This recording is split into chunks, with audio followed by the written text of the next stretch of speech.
universe is loved, not for its own sake, but because the self lives in it. The gods are loved, not for their own sake, but because the self lives in them.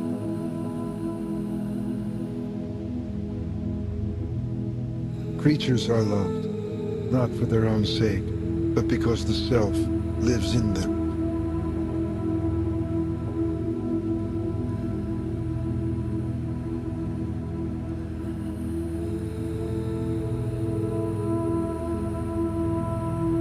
Everything is loved, not for its own sake, but because the self lives in it.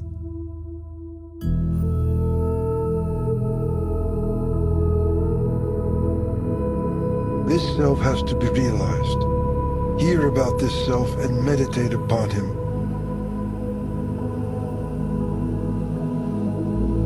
When you hear about the self, meditate upon the self, and finally realize the self, you come to understand everything in life.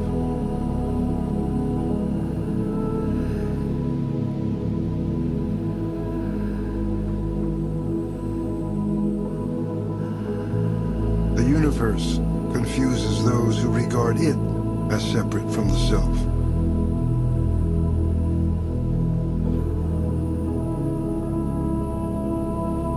Gods and creatures confuse those who regard them as separate from the self.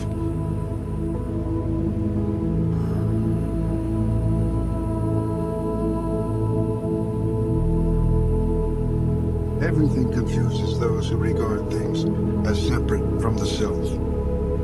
Brahmins, Kshatriyas, creatures, the universe, the gods, everything. These are the self.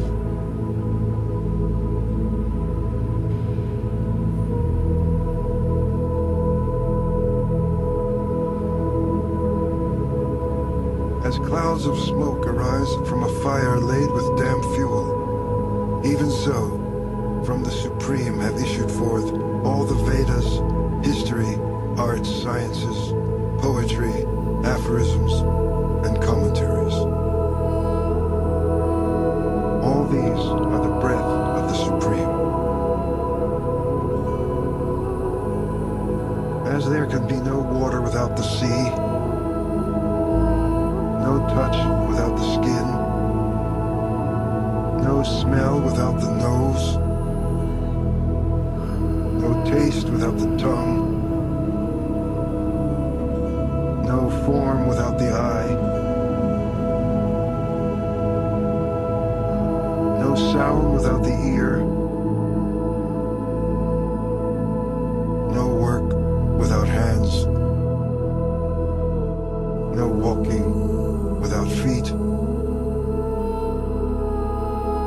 no scriptures without the word, no thought without the mind, no wisdom without the heart.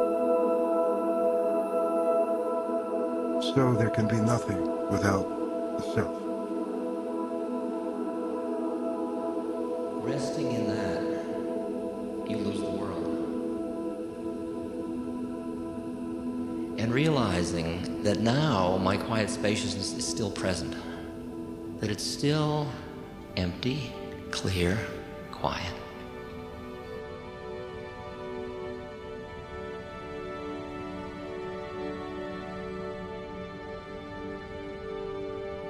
On the one hand, when you regard disturbing emotions as emptiness, your practice turns into taking emptiness as the path and not the disturbing emotions. Thus, your practice doesn't become the short path.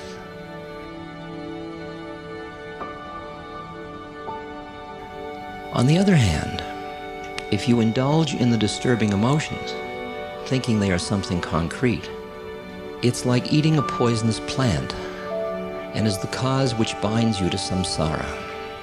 Any disturbing emotion that may arise is wisdom the moment you relax to your natural mind. Look directly into it Don't deliberately reject it, regard it as a fault, indulge in it concretely, or regard it as a virtue.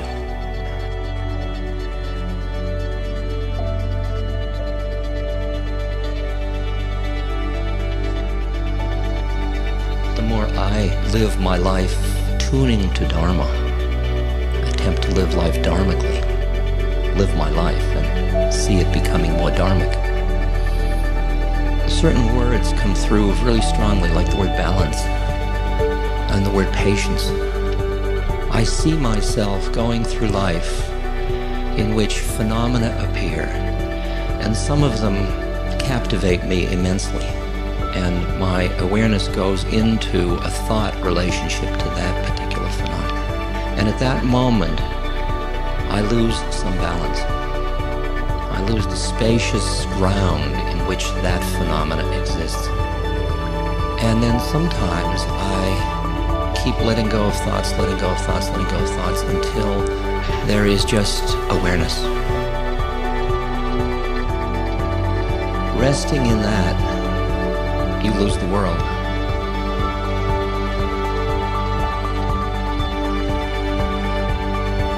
And we've talked about the fire.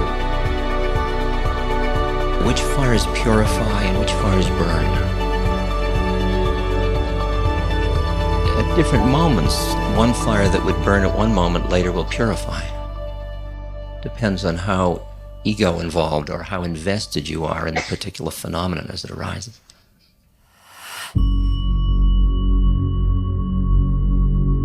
But I experience my life as a dance of balancing, of cultivating the qualities of spaciousness, of equanimity, of peace, of happiness. But I noticed that there were certain stages in my development, and they're still going on, and it's left over in a way from my renunciate models, where I haven't yet fully re-entered into the passions of life because I'm afraid of them. Because I'm afraid they will captivate my consciousness and take me away from my balance too much. And I realize you shouldn't be afraid of anything. I agree. But I am afraid. And what I see myself doing, that's one of those fires. I see myself getting closer and closer to the edge of my fear, of coming back into some passionate joy about something in the world. Something I would have been afraid to do for fear of losing my quiet spaciousness. And realizing that now my quiet spaciousness is still present. That it's still empty, clear, quiet. Like yesterday, and this is a beautiful exercise for me, I was doing interviews. And I'm doing one interview about every 6 or 7 minutes. Now, many people that come for an interview prepare, they spend time thinking what will they say, and they get it down to the kernel of the essence of the neurosis, or the kernel of the essence of the drama, the pain, confusion. And they hand me the kernel with all of its juice. And it's our kernel, it's our juice, it's our stuff. And it's my stuff as well as their stuff. I mean, it's just us, kids here. I watch because my job in that position, and my job in life, but that position demands it, is that I keep that balance perfectly.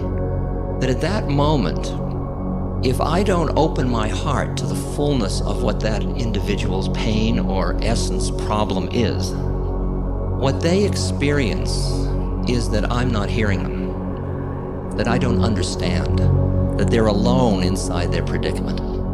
Because I kept separate.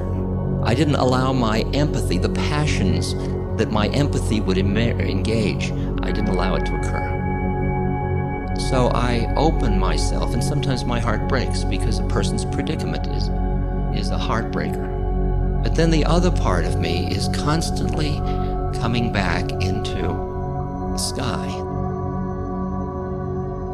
into that just awareness, just that presence that looks at the emotional states, works for them, doesn't push them, doesn't pull them, doesn't grab them. And that part of me becomes a mirror for the other person, for them to see the way in which they're caught. In other words, the two bits of information that my presence there is offering is one, the empathy, we're all in this together, and the other is, but we don't need to be caught. This is two bits of information.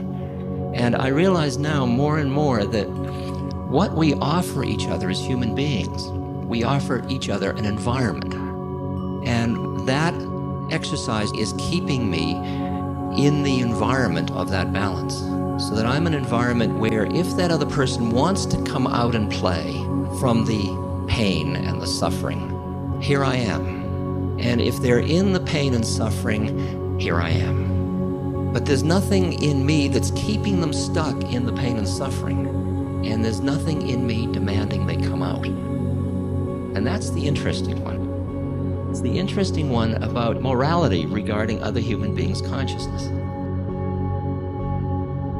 That each individual should have a right to do with their consciousness as they choose.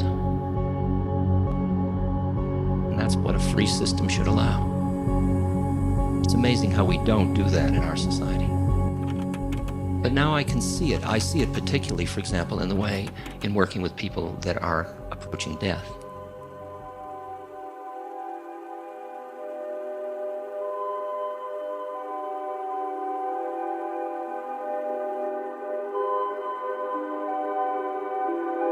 But now I can see it.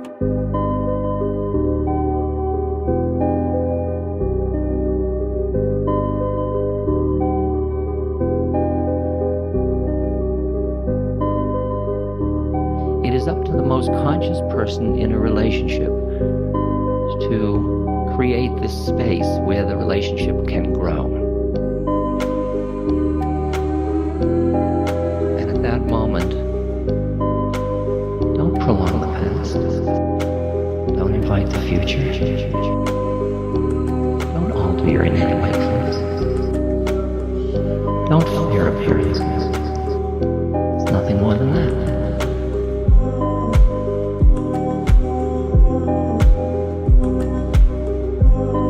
And immediately there's a righting mechanism and I come back. It's balance. And in relationships, there is a balance. You don't ignore the personality stuff because it's still real to people. You fulfill it in the way you can without getting lost in it.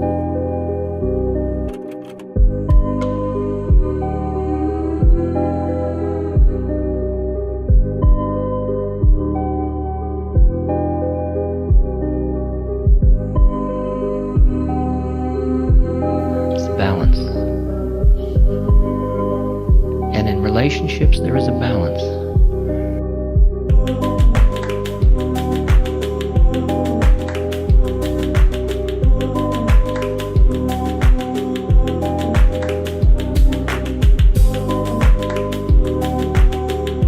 You fulfill it in the way you can without getting lost in it.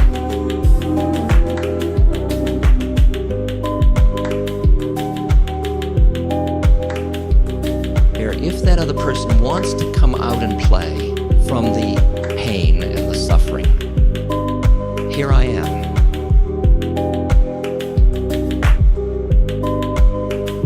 And if they're in the pain and suffering, here I am. But there's nothing in me that's keeping them stuck in the pain and suffering. And there's nothing in me demanding they come out. And that's the interesting one. And at that moment, here I am, without getting lost in it.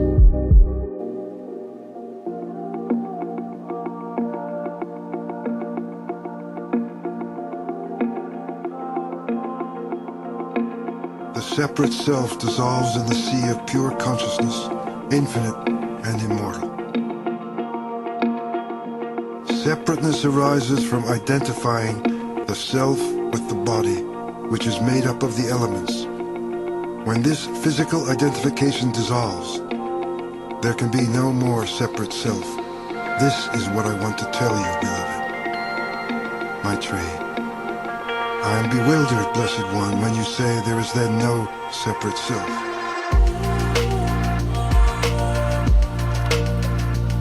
Reflect on what I have said, beloved, and you will not be confused. As long as there is separateness, one sees another as separate from oneself, hears another as separate from oneself, smells another as separate from oneself, speaks to another as separate from oneself, thinks of another as separate from oneself, knows another as separate from oneself. But when the self is realized as the indivisible unity of life, who can be seen by whom? Who can be heard by whom? Who can be smelled by whom? Who can be spoken to by whom? Who can be thought of by whom? Who can be known by whom? Maitreyi, my beloved, how can the knower ever be known?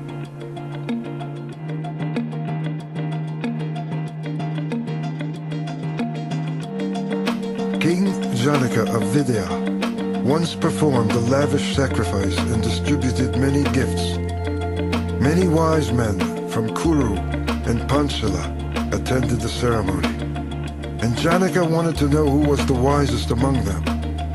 So he drove 1,000 cows into a pen, and between the horns of each cow he fastened 10 gold coins.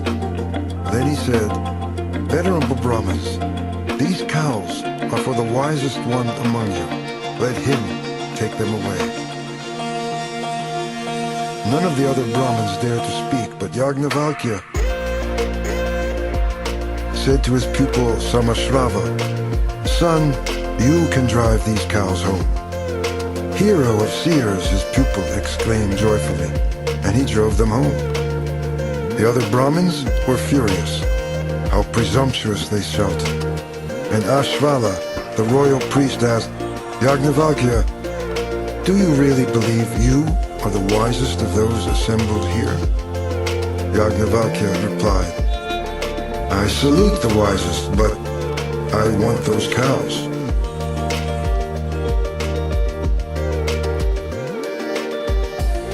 Here I am. Now, getting lost.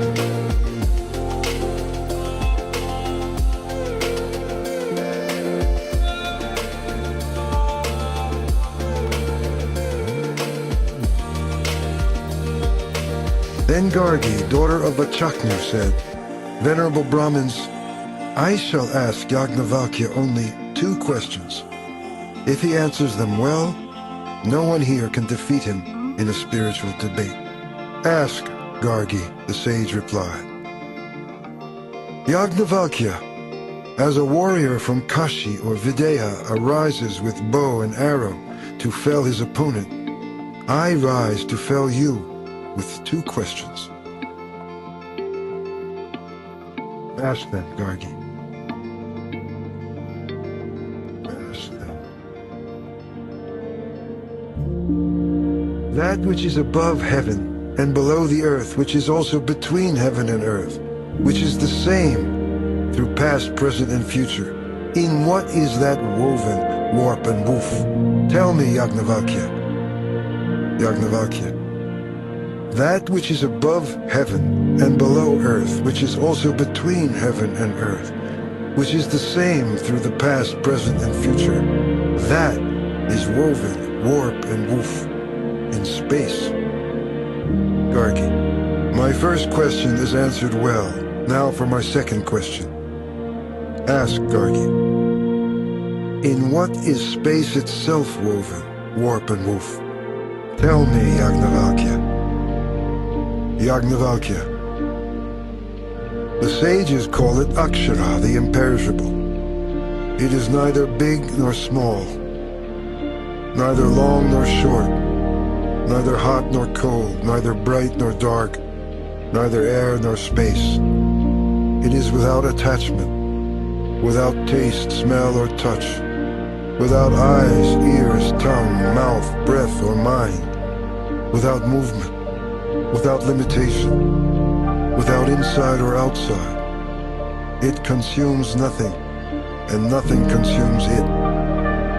In perfect accord with the will of the imperishable, sun and moon make their orbits, heaven and earth remain in place. Moments, hours, days, nights, fortnights, months, and seasons become years. Rivers starting from the snow-clad mountains flow east and west, north and south to the sea. Without knowing the imperishable Gargi, whoever performs rites and ceremonies and undergoes austerities, even for many years, reaps little benefit, because rites, ceremonies, and austerities are all perishable.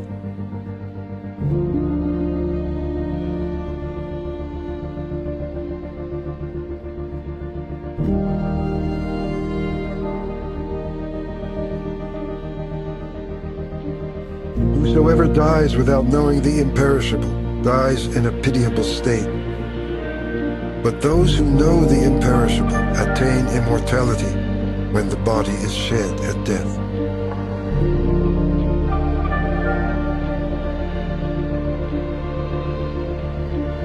The imperishable is the seer, though unseen, the hearer, though unheard, the thinker, though unthought, the knower, though unknown.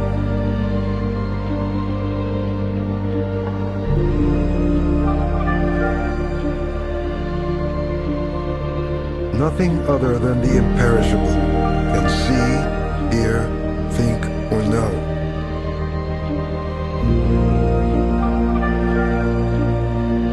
It is in the imperishable that space is woven, warp and woof.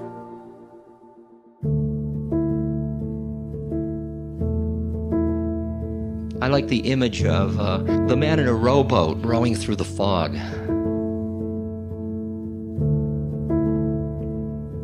And he hits another boat and he screams at the other boatman, "Why don't you look where you're going?"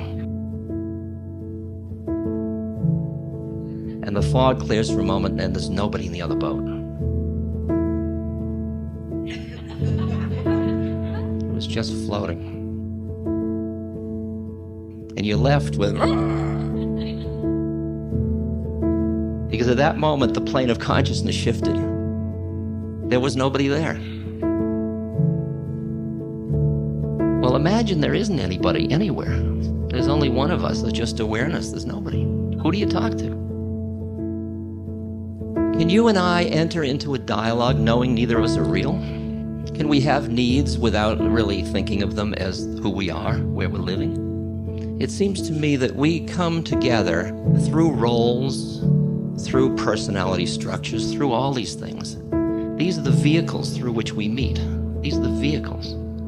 The identification with the vehicle becomes a tremendous trap. And part of the yoga of relationship is to meet through the vehicle of all that stuff, but recognize that through the process of relationship, let's find our way out of being trapped by that together.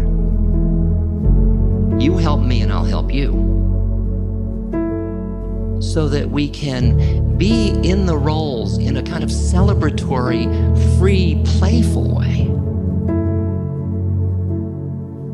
I mean, take everything you're doing in your life, and instead of characterizing it now as need and pain and problem to be solved, like I used to be with Tim Leary, and the world would be falling apart, believe me. All the cars out in the parking lot would all be broken. These were new cars we had bought. The furnace would have exploded. We were in debt, everything. And I'd say, Timothy, we have a problem. He'd say, how many times do I have to tell you, Richard, we don't have a problem, we need a plan. You know, it's just like a little flip of consciousness.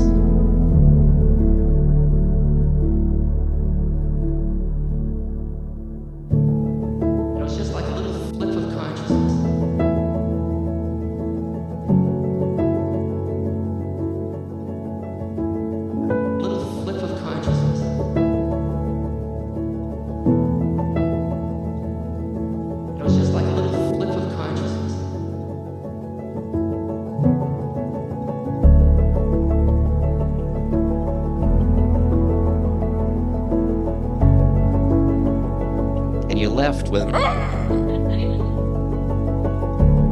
Because at that moment, the plane of consciousness shifted. There was nobody there. Well, imagine there isn't anybody anywhere. There's only one of us. There's just awareness. There's nobody.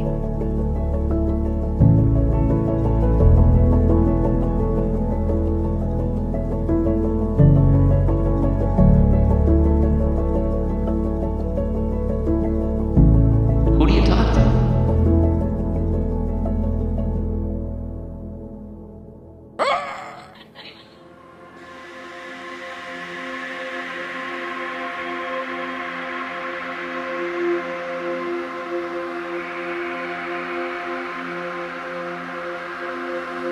And the interesting thing is, what does it mean to be a safe space for another human being? A safe space means you don't have an agenda.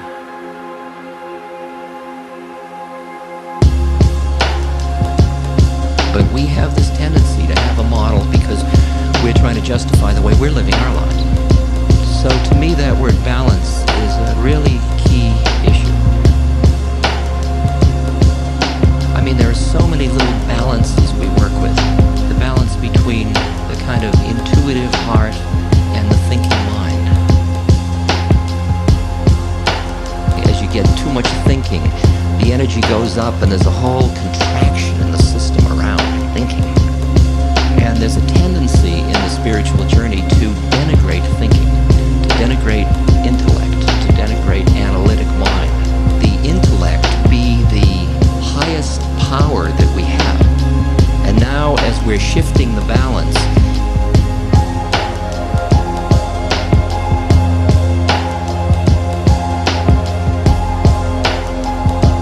it is important that we don't throw out the baby with the bath. And I think we are inclined to learn how to integrate these two things so that we can honor and delight in the beauty of the intellect without being trapped by it. As they say, the ego or the analytic mind is a beautiful servant and it's a lousy master. And you can sense as you look at the world conditions how the best of intellect, the best of the Henry Kissingers, don't solve our problems ultimately. Because our problems require a different level of wisdom. And we have worshipped knowledge rather than wisdom. And wisdom has in it a very deep compassion. Maharaji said, see everyone as God. You and I spend a huge amount of time in interpersonal relations. And the question I ask you, since you and I aren't going to monasteries to live our lives, since that's one of the things we do so much, wouldn't it be nice to make it a yoga? To make your human relationships your yoga? To make your human relationships the vehicle for becoming free rather than the vehicle to stay entrapped? And what is required is a shift in the way in which one looks at relationships, what they're about, what their function is. We have come out of a psychological morass. Freud and all of the personality people took us down a road. It's hard to appreciate how deep in it we are, how deep in the doo-doo of personality, how real it all is. I mean, you all think you have needs that must be met. You all think you have personality identities that must be honored.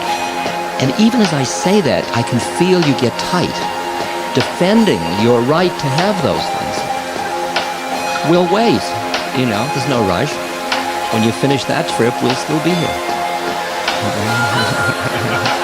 Because awareness isn't in time, it's just here.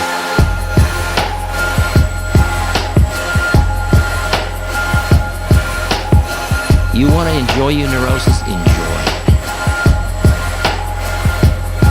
Enjoy, have more. Have another helping. Really climb in. We've gotten so thick in it, and so you're either getting into it through abuse of this or that, or you spend the rest of your life getting out of it, which is all giving it, that plane of reality, so much juice. And you look at your relationships from the point of view of your separateness. How will you fulfill my needs? I'll be who you need me to be if you'll be who I need you to be. Now, that kind of symbiosis, that's all fine if you don't get trapped in it. But if you get trapped in it, it's a nightmare. It's a nightmare rooted in your sense of separateness. It's like feeding the illusion of the separateness, which is the root cause of the pain.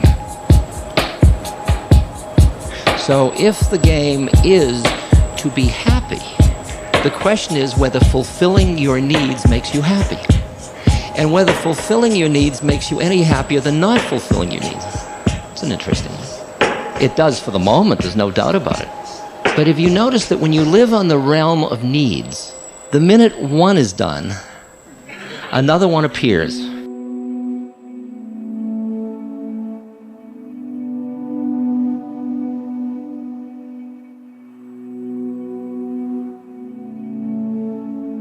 He said, today, like every other day, we wake up empty and scared. Don't go into the study and begin reading. Take down the musical instrument. Let the beauty we love be what we do. There are hundreds of ways to kneel and kiss the ground. Let the beauty we love be what we do. How rare we respond to that invitation. When we wake up in the morning, our new metaphor for going to the study and begin reading is picking up our cell phones and checking for messages or checking the news. But what if we responded to his invitation?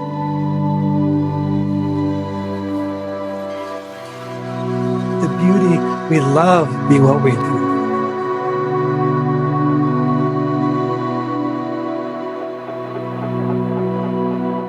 There are hundreds of ways to kneel and kiss the ground.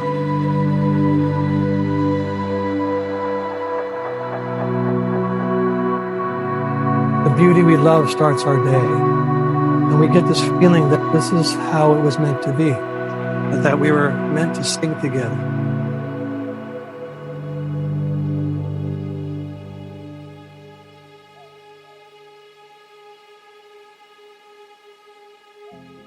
Remember that Psyche in the old Greek myth was known first and foremost for her astonishing beauty. That's the first attribute that Psyche is given in the myth. So there's this immediate association, this immediate connection between soul and beauty. Psyche means soul, remember that?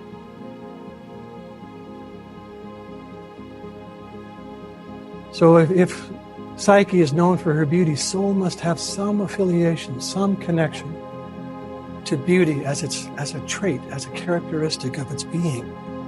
And this is not an association we typically make. We don't typically think of soul and beauty together, right? We might have more associations with suffering and grief, maybe even imagination, but it's a stretch to think about soul and beauty. Most of our psychologies rarely, if ever, speak about beauty as a matter worthy of attention.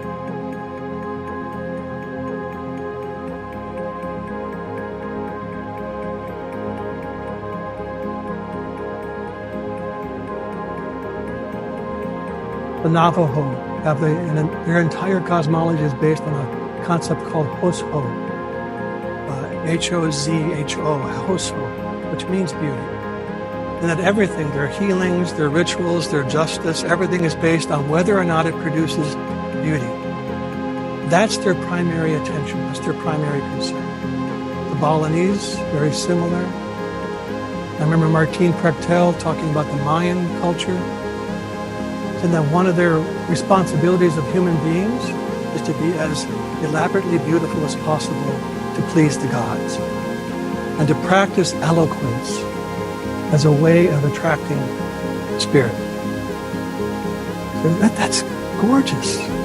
It gives beauty a central place in the discourse and in the ways of being a people, whereas we have marginalized it so profoundly. Our buildings now look more anorexic than they are beautiful.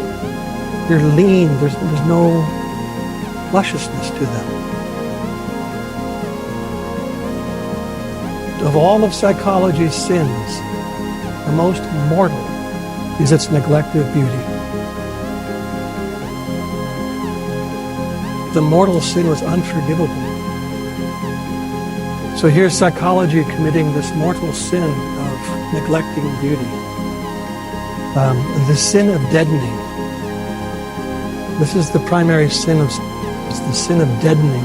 No pleasure, no fun, no humor. When you read psychology texts, there's not a lot of fun. There's not a lot of humor. Not many jokes being told on the pages.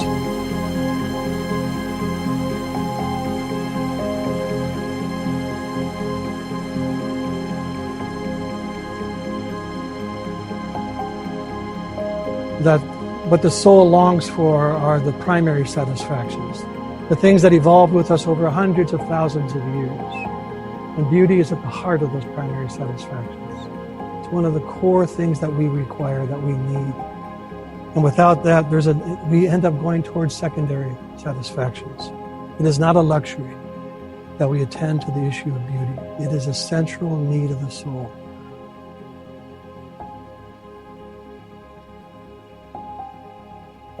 Life without the experience of the beautiful would be unbearable. And just think how many days we can go without attending to beauty.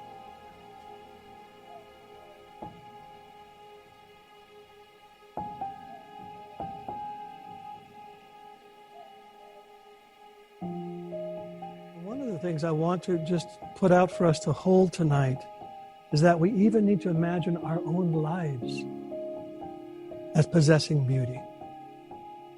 Okay? I want you to begin to imagine your own life as possessing beauty. That there is something beautiful in the way that we endure. That there's something beautiful in the shape that we make of intimacies and friendships, the way we dream and create, and the ways that we suffer and find ways to protect what we love. There's beauty in that. There's utter beauty in those movements.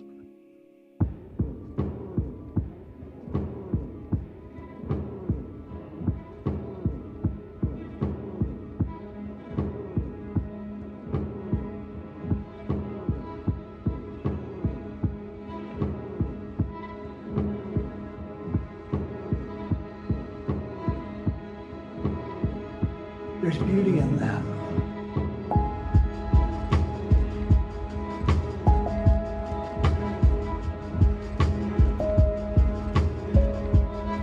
The self, pure awareness, shines as the light within the heart surrounded by the senses. Only seeming to think, seeming to move, the self neither sleeps, nor wakes, nor dreams. When the self takes on a body, he seems to assume the body's frailties and limitations. But when he sheds the body at the time of death, the self leaves all these behind.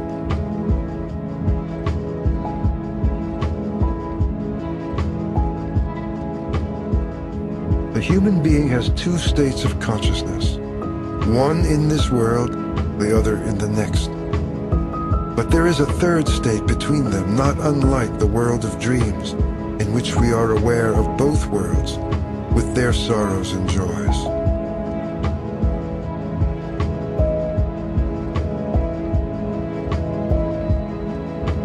When a person dies, it is only the physical body that dies. That person lives on in a non-physical body, which carries the impressions of his past life.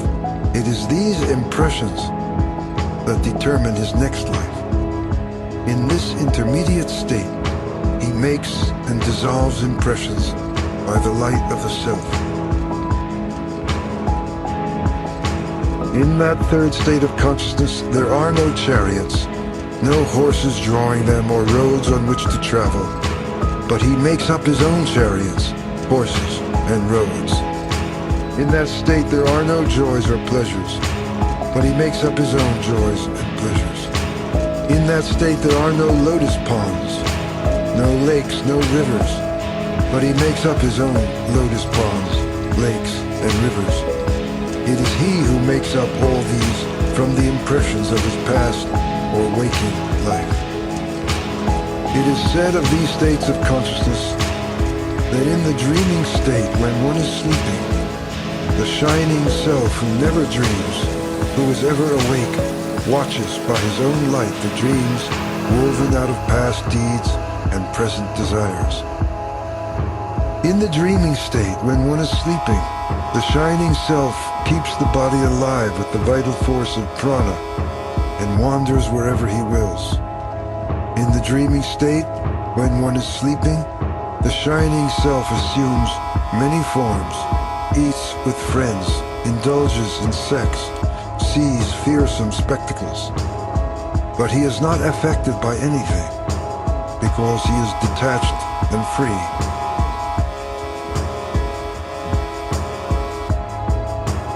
And after wandering here and there in the state of dreaming, enjoying pleasures and seeing good and evil, he returns to the state from which he began. As a great fish swims between the banks of a river as it likes, so does the shining self move between the states of dreaming and waking. As an eagle, weary after soaring in the sky, folds its wings and flies down to rest in its nest, so does the shining self enter the state of dreamless sleep where one is freed from all desires.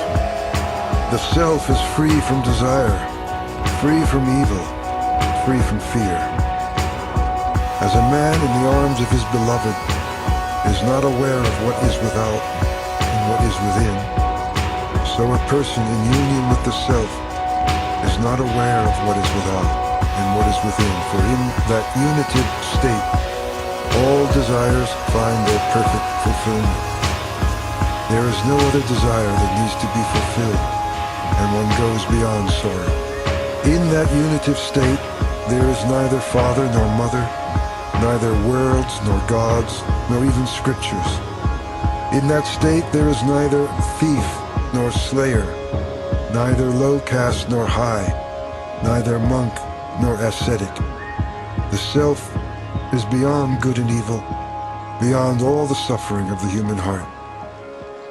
In that unitive state, one sees without seeing, for there is nothing separate from him. Smells without smelling, for there is nothing separate from him. Tastes without tasting, for there is nothing separate from him.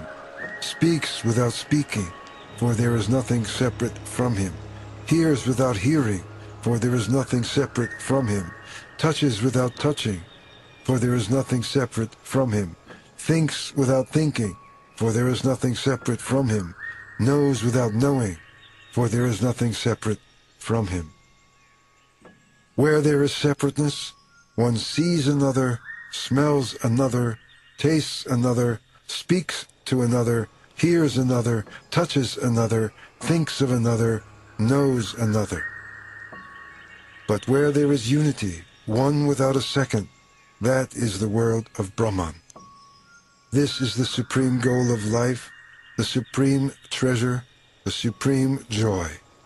Those who do not seek the supreme goal live on but a fraction of this joy.